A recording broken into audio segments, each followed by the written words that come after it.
ជំរាបសួរបងប្អូនហើយថ្ងៃនេះផងដែរខ្ញុំរៀបចំប្រភេទម៉ាស៊ីនកន្លងខ្នាតតូចរៀបចំដាក់ផ្ញើជូនភ្ញៀវអញ្ចឹងបងប្អូនតាមក្រុមហ៊ុនហើយថ្ងៃនេះប្រភេទម៉ាស៊ីនកន្លងខ្នាតតូចរៀបចំចេញទៅខាង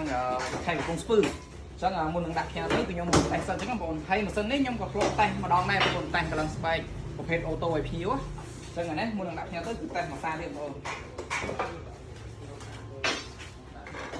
ចឹងប្រភេទម៉ាស៊ីនគឺដំណើរការធម្មតាបងប្អូនសេរីល្បឿនលឿនយឺតដើរអូតូ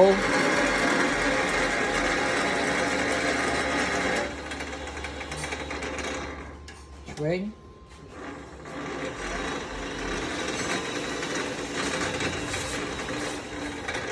ចឹងម៉ាស៊ីនហ្នឹងដំណើរការធម្មតាបងប្អូនហើយចំពោះប្រភេទម៉ាស៊ីនកន្លងខ្នាតតូចនេះភ្ញៀវគាត់យកទៅកន្លងគ្រឿងម៉ូតូអញ្ចឹងបងប្អូនគាត់យកទៅសម្រួលការងារគ្រឿងម៉ូតូកន្លងគ្រឿងមុំអញ្ចឹងនេះបងសម្រាប់បងប្អូនដែលយកទៅកន្លងគ្រឿងម៉ូតូកន្លងស្បែកកន្លងកឡោកន្លងចានឃ្លីអីយើងអាចប្រើបានបងប្អូនសម្រាប់គាត់ប្រាប់ដែរបងប្អូនប្រាប់ថាគាត់ខ្ជិល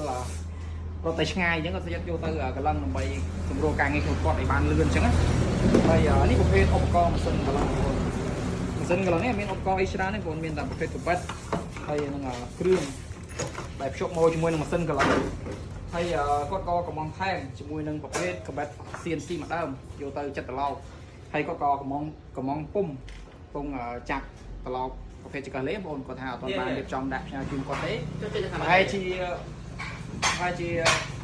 ដាក់ម៉ាស៊ីនទៅមុនអញ្ចឹងក៏រៀបចំពុំដាក់ផ្ញើជូនគាត់ហើយអញ្ចឹងសម្រាប់បងប្អូនដែលមានតម្រូវការចង់បានប្រភេទម៉ាស៊ីនកន្លងខ្នាតតូចនេះអាចទាក់ទងបានបងប្អូននៅក្នុងស្តុកនៅសល់2គ្រឿងទៀតបងប្អូនហើយប្រហែលជាស្អែកខាងស្អែកខ្ញុំត្រូវយកចូលមកក្នុងស្តុកខាងនេះបន្ថែមទៀតចឹងបងប្អូនអញ្ចឹងចំពោះម៉ាស៊ីនកន្លងបើសិនជាបងប្អូនមានតម្រូវការគឺខ្ញុំដាក់ផ្ញើជូនគ្រប់ខេត្តក្រុងនៅក្នុងស្រុកខ្មែរអញ្ចឹងណា